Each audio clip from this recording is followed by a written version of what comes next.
മുഖ്യധാര രാഷ്ട്രീയ പാർട്ടികളുടെ സ്ത്രീ സംഘടനകളൊന്നും ഇത് ഏറ്റെടുക്കില്ല. കാരണം അവർക്കൊക്കെ വേണ്ടപ്പെട്ട അവരുടെ പാർട്ടികളിലെ ആളുകൾ അല്ലെങ്കിൽ സർക്കാരിലെ മന്ത്രിമാർ ഇതിൽ ഉൾപ്പെടുമ്പോൾ അവരൊന്നും ഈ കേസ് ടേക്കപ്പ് ചെയ്യില്ല. അന്ന് ഇന്നത്തെ പോലെ വൃത്തികേടായിരുന്നില്ലേ മാധ്യമ സംസ്കാരം, കുറച്ചുകൂടി എത്തിക്കലായിരുന്നു. മാധ്യമങ്ങളുടെ വലിയ പിന്തുണ നമുക്ക് കിട്ടിയിട്ടുണ്ട്. വെറുതെ കിട്ടുന്നതല്ലാതെ പ്രവർത്തിക്കുമ്പോൾ കിട്ടുന്ന അറ്റൻഷനാണ് അത്. എല്ലാ സമരങ്ങൾക്കും വലിയ കവറേജ് ഉണ്ടാവുകയും മാധ്യമങ്ങളുമായിട്ട് നമ്മൾ ലോബിയിങ് ചെയ്യുക, അതിന് പ്രത്യേക സ്ട്രാറ്റജി എടുത്തിട്ടുണ്ട്, അല്ലെങ്കിലൊന്നും അങ്ങനെ സംഭവിക്കില്ല. കോവിഡ് കാലത്ത് ഞാൻ നോവൽ എഴുതാനിരുന്നു, പക്ഷേ അപ്പോഴത്തേക്കും നമ്മുടെ ലോക്ക്ഡൗൺ ഒക്കെ കഴിഞ്ഞ് ഓഫീസിൽ പോകണമെന്നായപ്പോഴത്തേക്കും ഞാൻ 2 ചാപ്റ്റർ എഴുതി കഴിഞ്ഞിട്ടുണ്ടായിരുന്നു. എനിക്ക് തോന്നി ജോലിക്ക് പോയി കഴിഞ്ഞാൽ പിന്നെ അന്ന് എഴുതാൻ പറ്റില്ല. ഞാൻ ജോലി റിസൈൻ ചെയ്തു. അപ്പോൾ ഫെമിനിസ്റ്റുകൾ എന്ന് പറഞ്ഞാൽ ലൈംഗിക രാജവാദികളാണ്, കുടുംബം കലക്കികളാണ്, എന്തിനും പറയുന്നു വേശികളാണ് എന്നൊക്കെ പറയുന്ന തരത്തിലുള്ള പ്രചരണങ്ങളാണ് എല്ലാ രാഷ്ട്രീയ പാർട്ടികളും നടത്തിയിട്ടുണ്ടായിരുന്നത്.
KLSTVയുടെ പ്രവർത്തനങ്ങൾ പൊതുവേ കേരളത്തിലെ ഫെമിനിസ്റ്റ് സംഘടനകൾ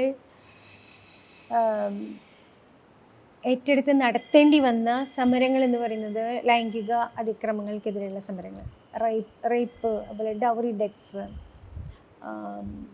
വർക്ക് പ്ലേസിലെ ഹറാസ്മെൻറ്റ് തുടങ്ങിയിട്ടുള്ള കാര്യങ്ങളാണ്. ഇതിൽ നിന്ന് ഒഴിഞ്ഞു മാറാനേ പറ്റാത്ത വിധത്തിൽ മറ്റാരും ഈ ഇഷ്യൂസ് എടുക്കില്ല. ഇവിടുത്തെ established main stream political parties അതൊന്നും ചെയ്യില്ല. സ്ത്രീകളുടെ പ്രശ്നം സ്ത്രീകളുടെ മാത്രം പ്രശ്നമാണ് എന്നുള്ള നിലയിൽ ഇത് വേണമെങ്കിൽ സ്ത്രീ സംഘടനകൾ ചെയ്താൽ മതി, വേണമെങ്കിൽ എടുത്തോട്ടെ എന്ന് പറയുന്ന രീതിയിൽ എല്ലാവരും ഇതിനെ അവഗണിക്കുകയായിരുന്നു ചെയ്തിരുന്നു. അപ്പം KLSTV ആദ്യമായിട്ട് ഏറ്റെടുക്കേണ്ടി വന്നത് സൂര്യനെല്ലി കേസാണ്. 95 മറ്റോ ആണ് KLSTV ഫോം ചെയ്യുന്നത്. അതെ, അല്ല 1996 95 ഞാനിവിടെയായിരുന്നു. 96 KLSTV ഫോം ചെയ്യുന്നത്. അപ്പം തന്നെയാണ് ഈ സൂര്യനെല്ലി ഇഷ്യൂ ഉണ്ടാവുന്നത്. പിന്നെ വിതുര കേസ്, അപ്പോഴത്തേക്കും Kozhikode ice cream parlour case, Ajitha, Anweshi, Bodhanam മാറി അന്വേഷിയായിട്ട് മാറിയിട്ടുണ്ടായിരുന്നു. തൃശ്ശൂർ മാനുഷി മാറി മാനവി ഒരു സംഘടന ഉണ്ടായിട്ടുണ്ടായിരുന്നു, അതും പിന്നീട് നിന്നുപോയി. അപ്പോൾ KLSTV എന്ന് പറയുന്നത് എല്ലാ ഫെമിനിസ്റ്റ് ചെറിയ സംഘടനകളുടെയും ഫെമിനിസ്റ്റുകളായിട്ടുള്ള വ്യക്തികളുടെയും ഒരു വലിയ നെറ്റ്വർക്കായിരുന്നു. അതുകൊണ്ടാണ് ഇത്രയും വലിയ സമരങ്ങൾ KLSTV ചെയ്യാൻ പറ്റിയത്. അത് സ്റ്റേറ്റ് തലത്തിലായിരുന്നു. പിന്നെ മീഡിയ അഡ്വക്കസി, അതൊക്കെയാണ് ഞാൻ കൂടുതലും ചെയ്തിട്ടുണ്ടായിരുന്നത്. പിന്നെ ലോബിയിങ്, സർക്കാരുമായിട്ടുള്ള ഡിസ്കഷൻ, മുഖ്യമന്ത്രിയെ കാണുക, നമ്മുടെ റെപ്രസെൻറ്റേഷൻ കൊടുക്കുക. പിന്നെ വനിതാ നയം ഉണ്ടായിരുന്നില്ല അന്ന് കേരളത്തിന്, വനിതാ വകുപ്പും ഉണ്ടായിരുന്നില്ല. അങ്ങനത്തെ കുറേ കാര്യങ്ങൾ പോളിസി ലെവലിൽ നമ്മൾ വനിതാ നയം എഴുതുന്നു, ഡിസ്കഷൻസ് വെക്കുന്നു, ചെയ്യുന്നു. പിന്നെ സെക്ഷുവാലിറ്റി സംബന്ധിച്ചിട്ടുള്ള വർക്ക്ഷോപ്പുകൾ നടത്തുന്നു. അന്നൊന്നും സെക്ഷുവാലിറ്റിയെ കുറിച്ചൊന്നും സംസാരിച്ചിട്ടേ ഇല്ല. ഇപ്പോഴാണ് നമുക്ക് ട്രാൻസ്ജെൻഡർ പോളിസിയൊക്കെ ഉണ്ടായത്. അന്ന് ലെസ്ബിയൻ ആത്മഹത്യകളൊക്കെ നടക്കുന്ന സമയമാണ്. അപ്പോഴത്തേക്കും പിന്നെ ഫെമിനിസം എന്നുള്ളത് വിട്ടിട്ട് ഫെമിനിസംസ് എന്ന് പറയുന്ന ഒരു തരത്തിലേക്ക് ഡിഫറെൻ്റ് ആയിട്ടുള്ള സ്ട്രീംസ് കേരളത്തിൽ എമർജ് ചെയ്യാൻ തുടങ്ങി. ലെസ്ബിയൻ ഇഷ്യൂസ് സംസാരിക്കുന്ന വ്യക്തികൾ, ലെസ്ബിയൻ ആത്മഹത്യകളെ കുറിച്ച് റിപ്പോർട്ടുകൾ വരുന്നത്, അതിനെക്കുറിച്ച് ഡിസ്കഷൻ നടത്താൻ ഒരു മെയിൻ സ്ട്രീം ഫെമിനിസ്റ്റ് സംഘടന അല്ലെങ്കിൽ പ്രസ്ഥാനം ഇനിഷ്യേറ്റീവ് എടുക്കാതാവുമ്പോൾ ലെസ്ബിയൻസ് ആയിട്ടുള്ള സ്ത്രീകൾ വേറെ ഗ്രൂപ്പുകൾ ഉണ്ടാക്കുന്നു. അങ്ങനെ അങ്ങനെ ദളിത് ഫെമിനിസ്റ്റ് ഗ്രൂപ്പുകൾ ഉണ്ടായി വരുന്നു. അങ്ങനെ ലോകമാകെയും സംഭവിച്ചിട്ടുള്ളത് അതാണ്. അത് തന്നെയാണ് ഇവിടെയും സംഭവിച്ചിട്ടുള്ളത്. അങ്ങനെ അങ്ങനെ ഇത് കുറേയും കൂടിയും പ്ലൂറലിസ്റ്റിക് ആയിട്ട് മാറി. ഫെമിനിസ്റ്റ് പ്രസ്ഥാനം തന്നെ പിന്നെ വീണ്ടും വീണ്ടും അത് പിളരാന്നല്ല ഇതിനെ പറയേണ്ടത്. എന്താ അതിന് നമ്മൾ പറയാം, പൊട്ടിത്തളിർക്കുക എന്ന് പറയില്ലേ, പുതിയ പുതിയ തഴപ്പുകൾ വരിക എന്ന് പറയില്ലേ, അങ്ങനെ അങ്ങനെ അങ്ങനെ വിവിധ സ്ട്രീംസ് ഉണ്ടായി. പിന്നെ സെക്സ് വർക്കേഴ്സ് മൂവ്മെൻറ്റ് ജയശ്രീച്ചിയുടെയൊക്കെ നേതൃത്വത്തിൽ അതുണ്ടായി.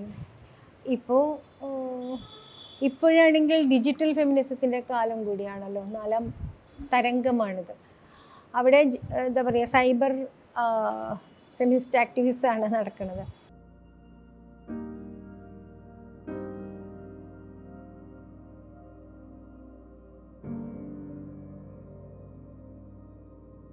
അയ്യോ, ഭയങ്കരമായിട്ടുള്ള എതിർപ്പുകളായിരുന്നു ആ കാലത്തൊക്കെ ഉണ്ടായിരുന്നത്. കാരണം ആ കാലത്ത് എല്ലാ സെക്സ് റാക്കറ്റ് കേസിന് പോലും നമ്മൾ ഭാഷയിലേക്ക് കോയിൻ ചെയ്തെടുക്കേണ്ടി വന്നു. ഒരു കുട്ടിയെ 10-40 പേര് തടവിൽ വെച്ച് റേപ്പ് ചെയ്യുക എന്നൊക്കെ പറയുന്നത് എന്താ പറയുക, അങ്ങനെയൊന്നും അതുവരെ നമ്മൾ കേട്ടിട്ടില്ലല്ലോ. ബലാത്സംഗം എന്ന് പറഞ്ഞ ഒരു കുട്ടീനെ കുറച്ച് പേർക്ക് ഇതുപോലെയുള്ള കേസുകൾ നമ്മൾ കേട്ടിട്ടുണ്ടായിരുന്നില്ല. വിതുര കേസും അങ്ങനെയാണ്, സൂര്യനെല്ലി കേസും അങ്ങനെയാണ്. അപ്പോൾ അതിൽ ഉൾപ്പെട്ടിട്ടുള്ളവരുടെ പേര്, അതുപോലെ കോഴിക്കോട് ഐസ്ക്രീം പാർലർ കേസ് വേറെ തരത്തിൽ. ഇതിൽ ഉൾപ്പെട്ടിട്ടുള്ള പ്രതികൾ എന്ന് ആരോപിക്കപ്പെടുന്നവരിൽ മന്ത്രിമാർ, രാഷ്ട്രീയ നേതാക്കൾ, കേന്ദ്രമന്ത്രി, പിന്നെ വക്കീലന്മാർ, വലിയ ഉദ്യോഗസ്ഥർ ഒക്കെയാണ്. അപ്പം ഇത്തരം കേസുകളോട് സ്വാഭാവികമായിട്ടും ഉണ്ടാകാവുന്ന കിളിരൂർ കേസ്, ഇതെല്ലാം ഇങ്ങനെയാണ്. വലിയ എതിർപ്പുണ്ടായിട്ടുണ്ട്. ഇവിടുത്തെ മുഖ്യധാര രാഷ്ട്രീയ പാർട്ടികളുടെ സ്ത്രീ സംഘടനകളൊന്നും ഇത് ഏറ്റെടുക്കില്ല. കാരണം അവർക്കൊക്കെ വേണ്ടപ്പെട്ട അവരുടെ പാർട്ടികളിലെ ആളുകൾ അല്ലെങ്കിൽ സർക്കാരിലെ മന്ത്രിമാർ ഇതിൽ ഉൾപ്പെടുമ്പോൾ അവരൊന്നും ഈ കേസ് ടേക്കപ്പ് ചെയ്യില്ല. പിന്നെ ശക്തമായിട്ടുള്ള എതിർപ്പുകൾ ഉണ്ടാവുക, സമരത്തെ അവിടെയും ആ സമയത്തും പോലീസ് എന്താ പറയുക, ലാത്തി ചാർജ് പോലെ ഉണ്ടായിട്ടുണ്ട്. നമ്മുടെ നിയമസഭ മന്ദിരത്തിന് മുമ്പിൽ MLA-മാരെയൊക്കെ എന്താ പറയുക, തടഞ്ഞു വെച്ച് ഒരു സമരം ഉണ്ടായിരുന്നു. അന്നും നല്ല പരിക്ക് ഞങ്ങൾക്കൊക്കെ ഉണ്ടായിട്ടുണ്ട്. കേസ്, കോടതി, അങ്ങനെയാണ്. എന്നാലും അന്നത്തേക്ക് കുറേയും കൂടി നമ്മൾ എക്യുപ്ഡ് ആയിരുന്നു. നമ്മൾ നിർത്തില്ലല്ലോ ഇത്. മാത്രമല്ല ഒരു കുറച്ചും കൂടി കുറേ സ്ത്രീകളുടെ കൂട്ടായിട്ടുള്ള ഒരു ഇൻ്റലക്ച്വൽ കോൺട്രിബ്യൂഷൻ കൂടി അതിനുണ്ടായിരുന്നു. അപ്പോൾ നമ്മൾ സംഗതികൾ എഴുതിയുണ്ടാക്കുകയും മാധ്യമങ്ങളുമായിട്ടുള്ള ഇന്നത്തെ പോലെ വൃത്തികേടായിരുന്നില്ലേ മാധ്യമ സംസ്കാരം, കുറേ കൂടി എത്തിക്കലായിരുന്നു. മാധ്യമങ്ങളുടെ വലിയ പിന്തുണ നമുക്ക് കിട്ടിയിട്ടുണ്ട്. വെറുതെ കിട്ടുന്നതല്ല, അത് പ്രവർത്തിക്കുമ്പോൾ കിട്ടുന്ന അറ്റൻഷനാണത്. എല്ലാ സമരങ്ങൾക്കും വലിയ കവറേജ് ഉണ്ടാവുകയും മാധ്യമങ്ങളുമായിട്ട് നമ്മൾ ലോബിയിങ് ചെയ്യുക, അതിന് പ്രത്യേക സ്ട്രാറ്റജി എടുത്തിട്ടുണ്ട്, അല്ലെങ്കിലൊന്നും അങ്ങനെ സംഭവിക്കില്ല. പക്ഷേ ഇന്നത്തെ കാലത്ത് അങ്ങനെ സ്ട്രാറ്റജി എടുത്തായിട്ടും കാര്യമില്ല എന്നാണ് തോന്നുന്നത്.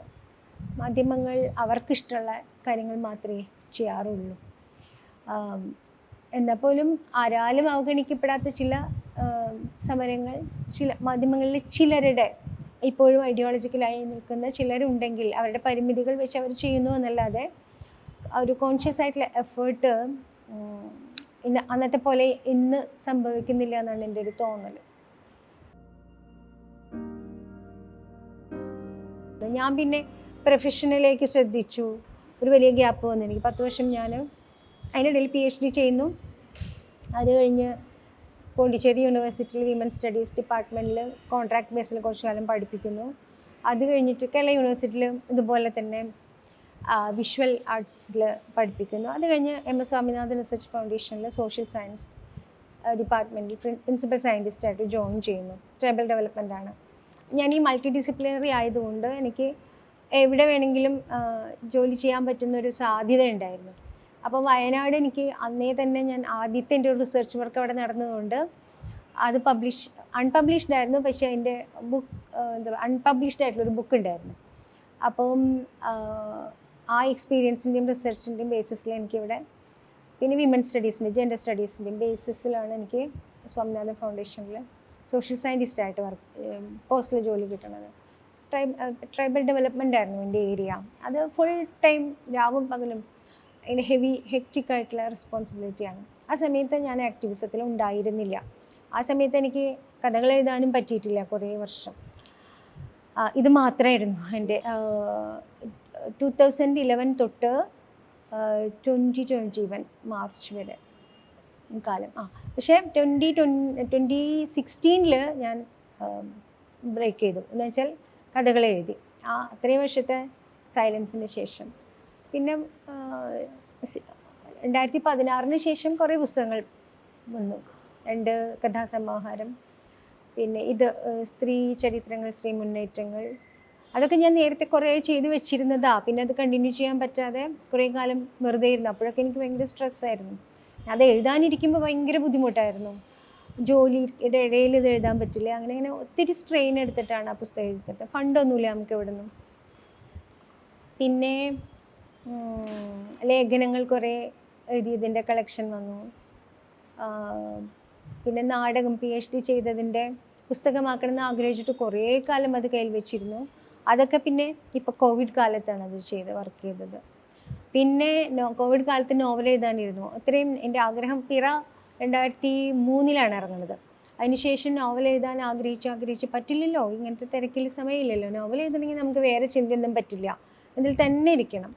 ഇടയ്ക്ക് ബ്രേക്ക് എടുത്ത് വേറെ പണിക്ക് പോവുക, അങ്ങനെയൊന്നും പറ്റില്ല. പറ്റുമായിരിക്കും, ഒരുപാട് വർഷം എടുത്ത് വീട്ടിലെ പണിയൊന്നുമില്ല, വേറെ റെസ്പോൺസിബിലിറ്റീസ് ഒന്നും ഇല്ലെങ്കിൽ പറ്റുമായിരിക്കും. ജോലി മാത്രം ചെയ്യുന്നവർ നോവൽ എഴുതുന്നൊക്കെ ഉണ്ട്. അവർക്ക് വേറെ പണികൾ ഉണ്ടാവില്ല. സ്ത്രീകളെ സംബന്ധിച്ചിടത്തോളം അത് എളുപ്പമല്ല. സാര ടീച്ചർ എന്നെയും ജോലി റിട്ടയർ ചെയ്തതിന് ശേഷമാണ് നോവൽ എഴുതാൻ തുടങ്ങിയിട്ടുള്ളത്. അതുവരെ ടീച്ചർ കഥകൾ എഴുതിയിട്ടുള്ളൂ.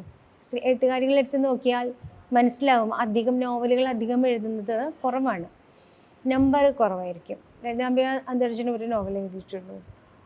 പിന്നെ മാധവിക്കുട്ടി 2 നോവൽ എഴുതിയിട്ടുള്ളൂ. അതൊരു അത്ര വലിയ നോവലല്ല, മനോമി ചെറുതാണ്, നോവലറ്റാണ്. അണ്ടിക്കാളകൾ മാത്രമാണ് കുറച്ച് വലുതെന്ന് പറയാവുന്നത്. അതും പ്രായമായതിനു ശേഷമാണ് എഴുതിയിട്ടുള്ളത്. പിന്നെ സരസ്വതിയമ്മ ഒരു നോവൽ എഴുതിയിട്ടുള്ളൂ, അതും ചെറിയ നോവലാണ് എഴുതിയിട്ടുള്ളത്. പിന്നെ സാര ടീച്ചറാണ് ഒരുപാട്, ഏറ്റവും അധികം P. വത്സല എഴുതിയിട്ടുണ്ട്. ടീച്ചർ സ്കൂളിലെ ടീച്ചറായതുകൊണ്ട് എങ്ങനെയാണ് ടീച്ചർക്ക് അത് എഴുതാൻ പറ്റിയെന്ന് നമുക്കിനിപ്പോൾ ചോദിക്കാൻ പറ്റില്ലല്ലോ. എന്നാലും സാര ടീച്ചറാണ് ഇപ്പോൾ കൂടുതൽ നോവലുകൾ എഴുതിയത്. അത് റിട്ടയർ ചെയ്തതിന് ശേഷം 56 വയസ്സ് മുതൽ 80 വയസ്സ് വരെയുള്ള കാലത്താണ് ടീച്ചർ നോവലുകൾ എഴുതിയത്. എനിക്ക് കോവിഡ് കാലത്ത് ഞാൻ നോവൽ എഴുതാനിരുന്നു.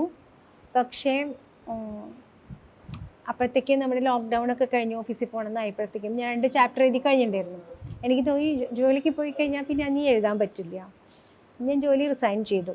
അത് ശരിയാണോ തെറ്റാണെന്നൊക്കെ പിന്നീടാണ് ഞാൻ ആലോചിച്ചിട്ടുള്ളത്. ഫിനാൻഷ്യൽ സ്ട്രെയിൻ വരുമ്പോഴാണല്ലോ, കൺസ്ട്രെയിൻ വരുമ്പോഴല്ല നമ്മൾ ആലോചിക്കുക. പക്ഷേ 3 വർഷം കൊണ്ടാണ് ആ നോവൽ എഴുതി തീർത്തത്. അതെനിക്ക് നിർബന്ധമായിരുന്നു. അതെനിക്കുള്ള ഒരു ഹീലിംഗ് പോലെയായിരുന്നു. എൻ്റെ പേഴ്സണലായിട്ട് മാത്രമല്ല, നമുക്കൊരു സാമൂഹ്യമായിട്ടുള്ള കുറേ മുറിവുകളുണ്ടല്ലോ, അതെന്നിൽ ഉണ്ടാക്കിയിട്ടുള്ള മുറിവുകളുണ്ട്. വ്യക്തിപരമായ ജീവിതം എന്നിൽ ഉണ്ടാക്കിയിട്ടുള്ള കുറേ കാര്യങ്ങളുണ്ട്. പിന്നെ ഈ മൂവ്മെൻറ്റിലൊക്കെ പ്രവർത്തിക്കുമ്പോൾ അതിൽ പിന്നെ നമുക്ക് ചെയ്യാൻ പറ്റാതാവുമ്പോൾ അതുണ്ടാക്കുന്ന സമ്മർദ്ദങ്ങളുണ്ട്. അങ്ങനെ തുടങ്ങിയിട്ടുള്ള നമ്മളെ തന്നെ എന്താ പറയുക, ഒരു നിർവ്വാണം സംഭവിച്ചതുപോലെയായിരുന്നു ഈ എഴുത്തന്നെ ബാധിച്ചത്. മരിച്ച് പിന്നെ വീണ്ടും ജനിക്കുക എന്ന് പറയില്ലേ, അതുപോലത്തെ ഒരു പ്രതിഭാസമായിരുന്നു. അതെനിക്ക് ആവശ്യമുണ്ടായിരുന്നു. അല്ലെങ്കിൽ ചിലപ്പോൾ നമ്മളിങ്ങനെ എന്തെങ്കിലും ഒരു അസുഖമൊക്കെ വന്ന് വയ്യാതായി പോകുമായിരുന്നു. എഴുത്ത് അങ്ങനെയാണ്, നമുക്കൊരു ഹീലിംഗ് കൂടിയാണ്.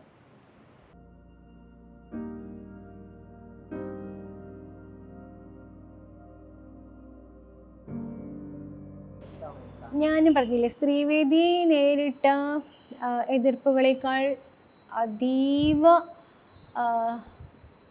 ഭീകരമായിരുന്നു മാനുഷിയും ബോധനയും ഒക്കെ നേരിട്ടിട്ടുള്ള എതിർപ്പുകൾ. അന്ന് ഫെമിനിസ്റ്റ് സംഘടനകൾ, ഫെമിനിസ്റ്റ് എന്ന് പറയുന്ന വാക്ക് പോലും കേരള സമൂഹത്തിൽ ഒരു ബോംബ് സ്ഫോടനം പോലെ സംഭവിക്കുകയായിരുന്നു. അപ്പോൾ ഫെമിനിസ്റ്റുകൾ എന്ന് പറഞ്ഞാൽ ലൈംഗിക രാജവാദികളാണ്, കുടുംബം കലക്കികളാണ്, എന്തിനും പറയുന്നു വേശികളാണ് എന്നൊക്കെ പറയുന്ന തരത്തിലുള്ള പ്രചരണങ്ങളാണ് എല്ലാ രാഷ്ട്രീയ പാർട്ടികളും നടത്തിയിട്ടുണ്ടായിരുന്നത്. അതിനുള്ളിൽ ഇങ്ങനെ മുദ്രകുത്തലുകൾക്കിടയിൽ മറ്റു സ്ത്രീകളെ ഇതിലേക്ക് അടുപ്പിക്കാതിരിക്കുകയും ഒക്കെ ചെയ്യുന്ന വിധത്തിൽ ഭയങ്കര ക്രൂക്കഡായിട്ടാണ് രാഷ്ട്രീയ സംഘടനകൾ, ഫെമിനിസ്റ്റ് ഗ്രൂപ്പുകളെ, ഫെമിനിസ്റ്റ് ലീഡർഷിപ്പിനെ, സാറ ടീച്ചർ, അജിത, എല്ലാവരെയും നേരിട്ടിട്ടുള്ളത്. വളരെ എളുപ്പമായിരുന്നു ഇത്തരത്തിലുള്ള സംഘടനകളെ പൊളിക്കാനായിട്ട്. കാരണം ഇതിനെ ഐഡൻറ്റിറ്റി പൊളിറ്റിക്സ് എന്ന് പറയുന്ന തരത്തിൽ വളരെ നെഗറ്റീവായിട്ടുള്ള ഇൻ്റർപ്രിട്ടേഷനിൽ ഇത് എന്താ പറയുക, വർഗസമരത്തിനെതിരാണ്, പിന്നെ സ്ത്രീകളുടെ പുരുഷന്മാർക്കെതിരാണ് എന്നൊക്കെ പറയുന്ന തരത്തിൽ ആണ് പ്രചരിപ്പിക്കപ്പെട്ടത്. അപ്പോൾ സ്വാഭാവികമായിട്ടും മറ്റ് സ്ത്രീകളുടെ പിന്തുണ വലുതായിട്ട് കിട്ടുന്നതിൽ നിന്ന് അതിന് തടയും. പിന്നെ ഇതിൽ എല്ലാവരും ഉണ്ടായിരുന്നു. പ്രധാനമായിട്ടും ഇടതുപക്ഷ സംഘടനകളിൽ നിന്ന് വന്നവരാണ് ഫെമിനിസ്റ്റ് സംഘടനകൾ ഉണ്ടാക്കിയിട്ടുള്ളത്. അത് നക്സൽ ഗ്രൂപ്പിൽ നിന്നാവാം, CPM നിന്നാവാം, പ്രധാനമായിട്ടും ഈ പ്രസ്ഥാനങ്ങളിൽ നിന്ന് വന്നിട്ടുള്ളവരാണ്. അപ്പോൾ ഇവർക്കിടയിൽ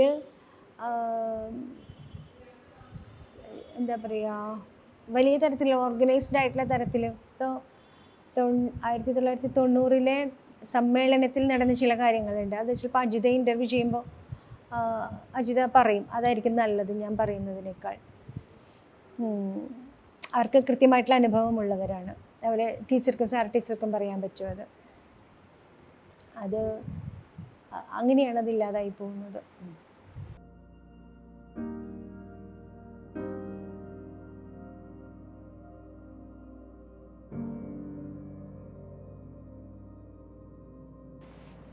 വിജയിച്ച സമരങ്ങൾ എനിക്കിങ്ങനെ ഓർത്തെടുക്കാൻ പറ്റണില്ല. ഒന്നാമത് അങ്ങനെ ഒരുപാട് സമരങ്ങൾ ചെയ്തിട്ടുണ്ട്. സമരങ്ങൾ മാത്രമല്ല, സ്ത്രീകളും മൊബിലൈസ്ഡ് ആയി എന്ന് പറയുന്നത് തന്നെ ഒരു വിജയമാണ്. പിന്നെ മുഖ്യധാരയിലേക്ക് നമ്മൾക്ക് ഒരു ഫെമിനിസ്റ്റ് ഡിസ്കോഴ്സ് സ്ഥാപിച്ചെടുക്കാൻ പറ്റിയെന്നുള്ളത് ഒരു വിജയമാണ്. പിന്നെ ഒരുപാട് സ്ത്രീകളുടെ ആറ്റിറ്റ്യൂഡിനെ നമുക്ക് സ്വാധീനിക്കാൻ പറ്റിയെന്നുള്ളത് വലിയ കാര്യമാണ്. പിന്നെ മാധ്യമങ്ങളിൽ സ്ത്രീകളുടെ, ഫെമിനിസ്റ്റുകളുടെ പ്രസൻസ് ഉണ്ടായി എന്ന് പറയുന്നത് വലിയ വിജയമാണ്. പിന്നെ മുഖ്യധാര രാഷ്ട്രീയ പാർട്ടികൾക്ക് ഫെമിനിസ്റ്റുകളുടെ ശബ്ദത്തെ അവഗണിക്കാൻ പറ്റില്ല എന്ന് പറയുന്ന ഒരു അവസ്ഥയുണ്ടാക്കിയത് നമ്മുടെ ഒരു വിജയമാണ്. ഇങ്ങനെ ഒരു ലാർജ് സ്കെയിലിൽ ആണ് നമ്മളതിനെ കാണേണ്ടത്. പെൺകുട്ടികൾക്ക് സ്വയം ഐഡൻറ്റിഫൈ ചെയ്യാൻ, സ്ത്രീകൾക്ക് സ്വന്തം ജീവിതത്തിൻ്റെ പിന്നെ വയലൻസ്, പ്രത്യേകിച്ചും ജെൻഡർ ബേസ്ഡ് വയലൻസ്, ഇത് വരുമ്പോൾ ആരുടെയെങ്കിലും ചെന്ന് പറയാനൊരു ഇടമുണ്ട് എന്ന് പറയുന്ന ഒരു തോന്നൽ ഉണ്ടാക്കാൻ പറ്റിയത് എല്ലാ കേസുകളും നമുക്ക് ടേക്കപ്പ് ചെയ്യാൻ പറ്റിയിട്ടല്ല എങ്കിൽ പോലും സ്ത്രീവേദി ഉണ്ട്, അല്ലെങ്കിൽ അന്വേഷിയുണ്ട് എന്ന് പറയുന്ന തരത്തിൽ ഒരു തോന്നലുണ്ടാക്കാൻ. പിന്നെ വിമൻസ് കമ്മീഷൻ, ഈ സ്ത്രീ സംഘടനകളുടെയൊക്കെ നിരന്തരമായിട്ടുള്ള ആവശ്യങ്ങൾ പ്രകാരമാണ് സ്പെഷ്യൽ കോടതി ഉണ്ടാവുന്നത്. റേപ്പ് കേസസിൻ്റെ വിചാരണയ്ക്ക് വേണ്ടിയിട്ട്, സൂര്യനെല്ലി കേസിന് ശേഷമാണ് അതൊക്കെ ഉണ്ടാവുന്നത്. ഇതിനെയൊക്കെ ഞാൻ കാണുന്നത് ഫെമിനിസ്റ്റ് സമരങ്ങളുടെ ഡിമാൻഡുകളുടെ പ്രവർത്തനങ്ങളുടെ ഭാഗമായിട്ടുള്ള ഒരു ഔട്ട്കം ആയിട്ടാണ് ഞാൻ കാണുന്നത്. ലോങ് ടേം ഔട്ട്കം ആയിട്ടാണ് കാണുന്നത്. സ്പെഷ്യൽ കോടതി വരുന്നു. സൂര്യനെല്ലി കേസിൽ നമ്മൾ പരാജയപ്പെട്ടെങ്കിലും ജനങ്ങൾക്കത് മനസ്സിലാക്കാനായിട്ട് സാധിച്ചിട്ടുണ്ട്.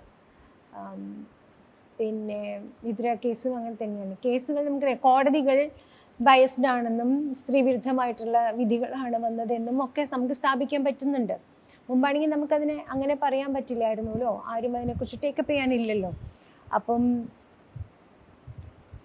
കോടതികളെ വിമർശിക്കുക, പോലീസ് സംവിധാനത്തെ വിമർശിക്കുക, രാഷ്ട്രീയ പാർട്ടികളെ, ഭരണകൂടത്തെ ഒന്നാകെ ക്രിട്ടിക്കലായിട്ട് കാണാൻ ഒക്കെയുള്ള ഒരു ബോധം, ഒരു ടൂൾ എന്ന് പറയുന്നത് നമുക്ക് പൊതുജനങ്ങളിലേക്ക് എത്തിക്കാൻ പറ്റിയിട്ടുണ്ട്. അപ്പോഴും നമുക്കറിയാം പാട്രിയാർക്കി എന്ന് പറയുന്നത് ഒരടി മുന്നോട്ട് വെച്ച് രണ്ടടി പുറകോട്ട് അടുപ്പിക്കുന്ന തരത്തിലുള്ള ബാക്ക്ലാഷ് ഉണ്ടാവും. അത് തീർച്ചയായിട്ടും ഉണ്ടായിട്ടുണ്ട്. അതുകൊണ്ടാണ് ഒരു പ്രത്യേക കാലം കഴിഞ്ഞപ്പോൾ ഭയങ്കര സൈലൻസ് ഉണ്ടായത്. അതിൻ്റെ ഒരു പ്രധാന കാരണം എന്ന് പറയുന്നത് പ്രധാനപ്പെട്ട പ്രവർത്തകർ പലരും ഈ ജോലി, ഇപ്പം എന്നെ സംബന്ധിച്ചിടത്തോളം ഞാൻ ജോലിക്ക് പോയി. മുൻകാലങ്ങളിലൊക്കെ ഞങ്ങൾ പ്രവർത്തിച്ചിരുന്നത് കുറച്ച് പൈസ മതിയാന്ന് നമുക്ക് ജീവിക്കാനായിട്ട്. നമ്മൾ കല്യാണമൊന്നും കഴിച്ചിട്ടില്ല, അല്ലെങ്കിൽ കുടുംബം സ്ഥാപിച്ചിട്ടില്ല, കുട്ടികളില്ല, നമ്മൾ ഒറ്റയ്ക്കൊക്കെയാണ്. ഞങ്ങൾ യങ്സ്റ്റേഴ്സ് അല്ലേ, പഠിക്കുന്ന വിദ്യാർത്ഥികളായിരുന്ന സമയത്താണല്ലോ വരുന്നത്. അപ്പോൾ നമ്മുടെ കയ്യിൽ എന്തെങ്കിലും ചെറിയ ജോലി ചെയ്ത് കിട്ടുന്ന പൈസ കൊണ്ടാണ് ഞങ്ങൾ യാത്ര ചെയ്യുന്നതും പരിപാടികൾ സംഘടിപ്പിക്കുന്നതും. പിന്നെ പിരിവെടുത്തിട്ടൊക്കെയാണ് പരിപാടികൾ സംഘടിപ്പിക്കുന്നത്. പിന്നീടുള്ള കാലങ്ങളിൽ നമുക്ക് അങ്ങനെയില്ല. നമ്മൾ നമ്മൾക്കൊരു ഫാമിലി ഉണ്ടാവുന്നു, കുട്ടിയും എനിക്കൊരു മകളേ ഉള്ളൂ, ചിലർക്ക് 2 കുട്ടികളുണ്ടാവുന്നു, സ്ത്രീകളും കൂടി ജോലി ചെയ്യേണ്ടി വരുന്നു, പ്രൊഫഷൻ എസ്റ്റാബ്ലിഷ് ചെയ്യുന്നു. പലരും അഡ്വക്കേറ്റ്സാണ്, പലരും കോളേജിൽ പഠിപ്പിക്കുന്നു, അല്ലെങ്കിൽ വേറെ ഏതെങ്കിലും പ്രവർത്തകരായിട്ട് പോകുന്നു, അല്ലെങ്കിൽ വേറെ ഏതെങ്കിലും പ്രൊഫഷനിലേക്ക് പോകുന്നു. അപ്പോൾ പിന്നെ പ്രൊഫഷനും ആക്ടിവിസവും കൂടി ഒരുമിച്ച് കൊണ്ടുപോകാൻ പറ്റാതാവുന്നു. അപ്പോൾ പിന്നീട് സംഭവിച്ചത് ഇതിൻ്റെ ഒരു ഡൈവേഴ്സിഫിക്കേഷൻ ഉണ്ടാവുന്നുണ്ട്. നമ്മൾ ഏത് മേഖലയിലാണോ പ്രവർത്തിക്കുന്നത് അവിടങ്ങളിൽ നമ്മുടെ ഇതായിട്ടുള്ള കാഴ്ചപ്പാട്, ഒരു പെർസ്പെക്റ്റീവ്, എൻ്റെ ഇൻ്റർവെൻഷനിൽ ഞാൻ ജെൻഡറും കൂടെ ചെയ്തിരുന്നു. ഞാൻ ജോലി ചെയ്ത ഇൻസ്റ്റിറ്റ്യൂഷനിൽ അതും ഉണ്ടായിരുന്നു. അപ്പോൾ എനിക്കത് അവിടെ ട്രൈബൽ ഡെവലപ്മെൻറ്റിൽ എനിക്ക് അത് പ്രായോഗികമാക്കാൻ പറ്റിയിട്ടുണ്ട്. അതുപോലെ ഇപ്പോൾ മീഡിയയിൽ പോയിട്ടുള്ള ഫെമിനിസ്റ്റുകൾക്ക് മീഡിയ അവരുടെ രംഗത്ത് സ്ത്രീകൾ നേരിടുന്ന ഇഷ്യൂസ് പ്രത്യേകമായിട്ട് പഠിക്കാനും നെറ്റ്വർക്ക് ഉണ്ടാക്കാനും അത്തരം സ്റ്റോറികൾ കൊടുക്കാനും ഒക്കെയുള്ള അവരുടെ ഒരു കോൺഷ്യസ് എഫേർട്ട് നടന്നുണ്ട്. അപ്പോൾ ലോയേഴ്സായി പോയിട്ടുള്ളവർ ഫെമിനിസ്റ്റ് ലോയേഴ്സായിട്ടാണ് കേസുകൾ എടുക്കുന്നത്. നമുക്കിപ്പോൾ കേസുകൾ വന്നു കഴിഞ്ഞാൽ അവരെ ഏൽപ്പിക്കാം. പിന്നെ സിവിക് ചന്ദ്രൻ കേസ്, നമ്മൾ ലിസയുടെ കേസ് ഞങ്ങൾ ഫെമിനിസ്റ്റ് ലോയേഴ്സിനെയാണ് ഏൽപ്പിച്ചത്.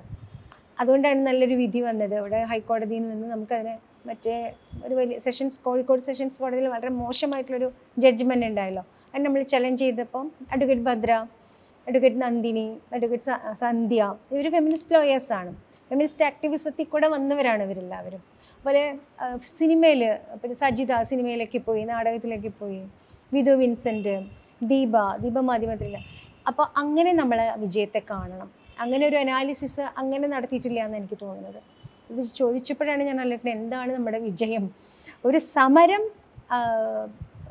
അങ്ങനെ വിജയിച്ചു എന്ന് നമുക്ക് പറയാൻ പറ്റില്ല. പക്ഷേ ഇതൊരു വലിയ പ്രക്രിയയാണ്.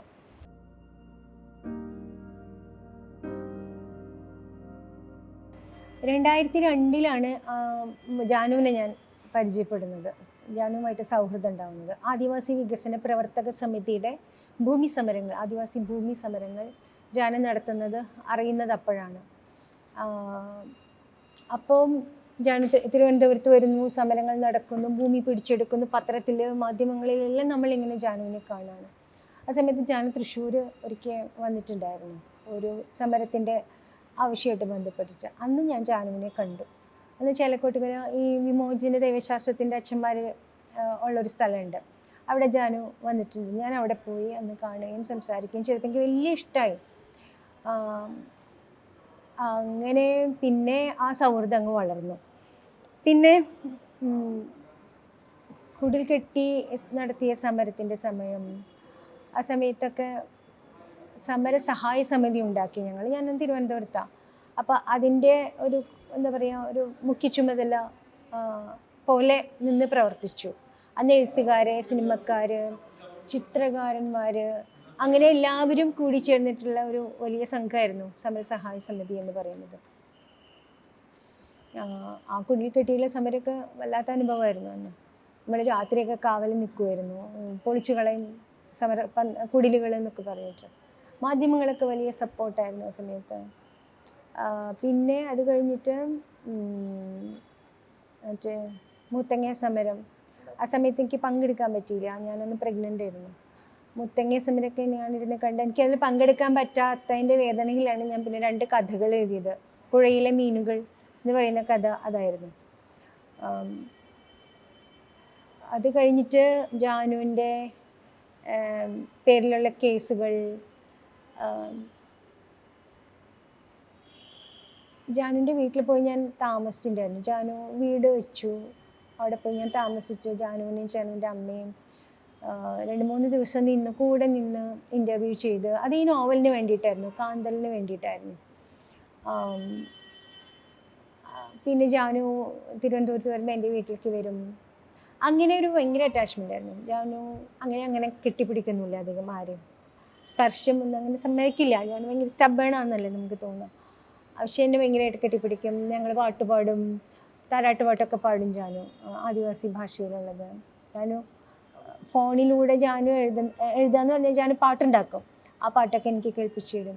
അങ്ങനെ ഒരു ദിവസം ഞാൻ പിന്നെ വയനാട്ടിൽ താമസാക്കി, വീട് വെച്ചു. അപ്പോൾ അവിടെ വീട്ടിൽ വന്നിട്ടുണ്ടായിരുന്നു. അങ്ങനെ ഒരു ദിവസം എൻ്റെ അടുത്ത് പറയാണ്, ഞാൻ ബി ജെ പിയുടെ സ്ഥാനാർത്ഥിയാകാൻ പോവാണെന്ന്. അതെനിക്ക് ഭയങ്കര ഷോക്കായിരുന്നു, എല്ലാവർക്കും ഷോക്കായിരുന്നു. ഞാൻ പോകരുത് എന്ന് പറഞ്ഞു. അന്ന് അത് കാന്തലിലുണ്ട്, അതിനെക്കുറിച്ചിട്ടുള്ള ഡീറ്റെയിൽസ്. ജാനു കാന്തലിലുണ്ട്, ജാനുണ്ട്, രാമേട്ടനുണ്ട്, സാറ ടീച്ചറുണ്ട്, അജിതയുണ്ട്, മാധവിക്കുട്ടിയുണ്ട്. അത്രയും പേര് ഈ സിനിമ അല്ല എന്താ പറയുക നോവലിൽ കടന്നു വരുന്നുണ്ട്. പിന്നെയും ഉണ്ട് കേരളത്തിൻ്റെ ചരിത്രം, പാസ്റ്റ് 1940s ഉണ്ട്. പിന്നെ മാറുമറയ്ക്കൽ സമര കാലമുണ്ട് അതിൽ. അതൊരു ഡോക്യുഫിക്ഷനാണ്. അതെനിക്ക് വല്ലാത്ത സങ്കടമായിരുന്നു, വേദനയാണ് ജാനു ബി ജെ പിയുടെ മുന്നണിയിൽ പോയി എന്നുള്ളത്. പക്ഷേ സൗഹൃദത്തെ അത് ബാധിച്ചില്ല. പക്ഷേ ജാനുവിൻ്റെ പരിപാടികൾക്ക് എന്നെ വിളിക്കുമ്പോൾ ഞാൻ പിന്നെ പോവാറില്ല, കാരണം ആ മുന്നണിയിലെ ആളുകൾ അതിൽ വരും എന്നുള്ളത് കൊണ്ട്. പക്ഷേ എപ്പോഴും ജാനു എപ്പോഴാണ് തിരിച്ചു വരിക എന്നിങ്ങനെ നോക്കിക്കൊണ്ടിരിക്കുകയാണ്. അത് ഒരു ജാനുവിന് ഒരു കുഞ്ഞിനെ ദത്തെടുക്കണമെന്ന ആഗ്രഹം പറഞ്ഞിട്ട് ഞാൻ ജാനുവിൻ്റെ കൂടെ പോയിട്ടുണ്ട്. ഈ ചൈൽഡ് വെൽഫെയർ അവിടെ കുഞ്ഞുങ്ങളെ കാണാനൊക്കെ ജാനു എന്നെ കൂട്ടി പോയിട്ടൊക്കെ ഉണ്ട്. അവിടെ നിന്നൊന്നുമല്ല പിന്നെ എടുത്തത്, വേറെ സ്ഥലത്ത് പോയിട്ടാണ് എടുത്തത്. അത് നമുക്ക് നിർവചിക്കാൻ പറ്റാത്തൊരു തരം സഹോദരീ ബന്ധമാണ് അത്. ജാനു വേദനിക്കുമ്പോഴൊക്കെ എനിക്കും വേദനിക്കും. എനിക്ക് മാത്രമല്ലായിരിക്കും, ജാനുവിനെ സ്നേഹിക്കുന്ന എല്ലാവർക്കും വേദനിക്കുമായിരിക്കും. പിന്നെ എന്താ പറയുക, പൊളിറ്റിക്സിൽ ജാനു പോയപ്പോൾ മാത്രം ഇത്രയധികം വിമർശിച്ച് ജാനുവിനെ ഒറ്റപ്പെടുത്തേണ്ട കാര്യമില്ല. ബാക്കി എല്ലാവരും പോകുന്നത് ഇടതുപക്ഷത്തിൽ നിന്ന് നേരെ ബി ജെ പിയിലോട്ട് പോകുന്നു, അല്ലെങ്കിൽ കോൺഗ്രസിൽ നിന്ന് നേരെ ഇടതുപക്ഷത്തേക്ക് വരുന്നു. അവർക്കൊന്നുമില്ലാത്ത സ്റ്റിഗ്മ ജാനുവിന് മാത്രം ഉണ്ടാവേണ്ട കാര്യമില്ല എന്നുള്ളൊരു തരത്തിലാണ് ഞാനിപ്പോൾ ആശ്വസിക്കാൻ ശ്രമിക്കാറ്. പക്ഷേ ആദിവാസി മൂവ്മെൻറ്റ് ജാനു പോയതോടെ മുൻപത്തെ പോലെ ഇല്ലാതായി എന്ന് പറയുന്നൊരു വാക്വം ശരിക്കും ഉണ്ട്. അതൊരു പക്ഷേ മൂവ്മെൻറ്റുകൾക്ക് എല്ലാം സംഭവിക്കുന്ന കാലക്രമേണ കാലം പോകെ കാലത്തിൻ്റെ മാറുന്ന സ്വഭാവം അനുസരിച്ച് അതും മാറാറുണ്ട്. കാരണം ജാനുവിന് കുഞ്ഞുണ്ട്, കുഞ്ഞിനെ നോക്കണം, എന്താ പറയുക, വേറെ ഉത്തരവാദിത്വങ്ങൾ വന്നു. അങ്ങനെ വരുമ്പോൾ വേറൊരു ലീഡർഷിപ്പ്, യങ് ലീഡർഷിപ്പ് പിറകെ വന്നില്ല എന്ന് പറയുന്നതാണ് അതിലുണ്ടായിട്ടുള്ള ഒരു അഭാവം എന്ന് എനിക്ക് തോന്നുന്നു. പക്ഷെ പിന്നെ ജാനുവിനെ പോലെ ഒരാൾ ജാനു മാത്രമേ ഉള്ളൂ. ആ ഒരു വിസ്ഡം എന്ന് പറയുന്നത് കേരളം കണ്ട ഏറ്റവും വലിയ സമരങ്ങൾ സി കെ ജാനു സൃഷ്ടിച്ചതായിരുന്നു. അതൊരു ആദിവാസി ജ്ഞാനത്തിൽ നിന്ന് വരുന്നതാണ്. അതുപോലെ രാമേട്ടൻ അങ്ങനെയാണ്, കൃഷിയെക്കുറിച്ചും പ്രകൃതിയെക്കുറിച്ചും രാമേട്ടൻ്റെ ജ്ഞാനം ഇവിടുത്തെ കാലാവസ്ഥാ ശാസ്ത്രജ്ഞന്മാർക്കോ കൃഷി ശാസ്ത്രജ്ഞന്മാർക്കോ ഉണ്ടെന്ന് നമുക്ക് വിശ്വസിക്കാൻ പറ്റില്ല. അതുപോലുള്ളൊരു എഡ്യൂക്കേഷനായിട്ട് അതിന് ബന്ധമില്ല, ഫോമൽ എഡ്യൂക്കേഷനായിട്ടൊന്നും അതിന് ബന്ധമില്ല. പക്ഷേ ഫോമൽ എഡ്യൂക്കേഷനും കൂടി ഉണ്ടെങ്കിൽ ജാനു ഒരു പക്ഷേ എനിക്ക് തോന്നുന്നു ഈ ഒരു ഫാഷിസ്റ്റ് മുന്നണിയുടെ കൂടെ പോവില്ല. ഫാഷിസം എന്താണ് എന്ന് ജാനുവിൻ്റെ പക്ഷത്തു നിന്ന് ജാനു വിശദീകരിക്കുന്നത് ആദിവാസികളോട് എല്ലാവരും കാണിക്കുന്നത് ഫാഷിസമാണ്, ബി ജെ പി മാത്രമല്ല. അല്ലെങ്കിൽ എനിക്ക് ഇടതുപക്ഷക്കാർക്ക് എനിക്ക് സീറ്റ് തരാമായിരുന്നു, അല്ലെങ്കിൽ കോൺഗ്രസ് മുന്നണിക്ക് എനിക്കൊരു സീറ്റ് തരാമായിരുന്നു. ഇതൊന്നും തരാതെ ഞാൻ അവിടെ പോകുമ്പോൾ എന്നെ വിമർശിക്കാൻ ആർക്കാണ് അവകാശം എന്ന് ചോദിക്കുന്ന ചോദ്യത്തിന് എനിക്ക് ഉത്തരമില്ല. ഞാൻ പറയുന്നത് ഇടതുപക്ഷമോ കോൺഗ്രസോ ജാനുവിന് ഒരു സീറ്റ് നൽകണമായിരുന്നു, ജയിക്കുന്ന സീറ്റ് ജയിപ്പിക്കണമായിരുന്നു. പക്ഷേ ജാനു എന്ന് പറയുന്ന സ്ത്രീയാണ്, ആദിവാസി സ്ത്രീയാണ്, അടിയ വിഭാഗത്തിൽ നിന്നുള്ള സ്ത്രീയാണ്.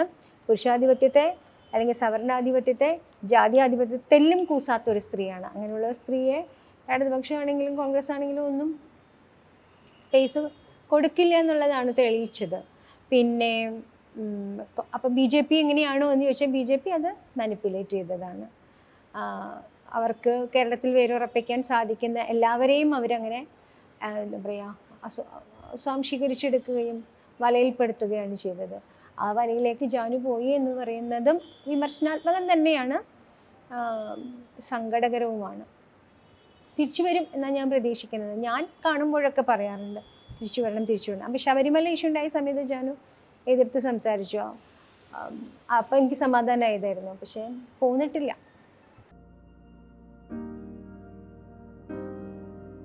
മീറ്റു മൂവ്മെൻറ്റ് വലിയ സാധ്യതയാണ് സ്ത്രീകൾക്ക് മുമ്പിൽ തുറന്നു വെച്ചത്. കാരണം എത്രയോ കാലമായിട്ട് ഇതെങ്ങനെയാണ് അവതരിപ്പിക്കേണ്ടത്. പലരും ഇപ്പോഴും, ഞാനിപ്പോൾ ഒരു പഠനം നടത്തുന്നുണ്ട് ചെന്നൈ മദ്രാസ് IIT ഡോക്ടർ ബിനിത തമ്പി നടത്തുന്നൊരു റിസർച്ച് വർക്കാണ്. ഞാൻ അതിൽ റിസർച്ച് കൺസൾട്ടൻ്റായിട്ട് ഇതിൻ്റെ കൂടെ വർക്ക് ചെയ്യുന്നുണ്ട്. ജെൻഡർ ബേസ്ഡ് വയലൻസ് ആണ് ടോപ്പിക്ക്. അപ്പം ഇപ്പോൾ പോലും ഇതിപ്പോൾ ഒരു എന്താ പറയുക 2025 ആയില്ലേ, ഇപ്പോൾ പോലും സ്ത്രീകൾക്ക് കുടുംബത്തിനുള്ളിലെ വയലൻസിനെ കുറിച്ച് പറയാൻ പേടിയാണ്, പുറത്തെ വയലൻസിനെ കുറിച്ച് പറയാൻ പേടിയാണ്, ധൈര്യമില്ല പറയാനായിട്ട്. അപ്പോൾ എന്താ ഉണ്ടാവണമെന്ന് വെച്ചിട്ടുണ്ടെങ്കിൽ കുടുംബത്തിനുള്ളിലോ അല്ലെങ്കിൽ പുറത്തോ വർക്ക് പ്ലേസിലോ അല്ലെങ്കിൽ വേറെ സ്ഥലങ്ങളിലോ ഒക്കെ അനുഭവിച്ചിട്ടുള്ള മാനിപ്പുലേഷൻ അല്ലെങ്കിൽ എക്സ്പ്ലോയിറ്റേഷൻ അല്ലെങ്കിൽ ടിപ്പിക്കൽ വയലൻസ്, സെക്ഷൽ വയലൻസ് അതിങ്ങനെ ജീവിതകാലം മുഴുവൻ കൂടെ കൊണ്ട് നടക്കുകയാണ്. അതിൻ്റെ ട്രോമ എന്ന് പറയുന്നത് അവരുടെ ജീവിതത്തിൽ പലതരത്തിൽ ഇങ്ങനെ മാനിഫെസ്റ്റ് ചെയ്തുകൊണ്ടേയിരിക്കുന്നുണ്ട്. അവരുടെ വ്യക്തിത്വത്തെ അത് ബാധിക്കുന്നുണ്ട്. അതിൽ നിന്നുള്ളൊരു വിമോചനം മീ ടു സാധ്യമാക്കി.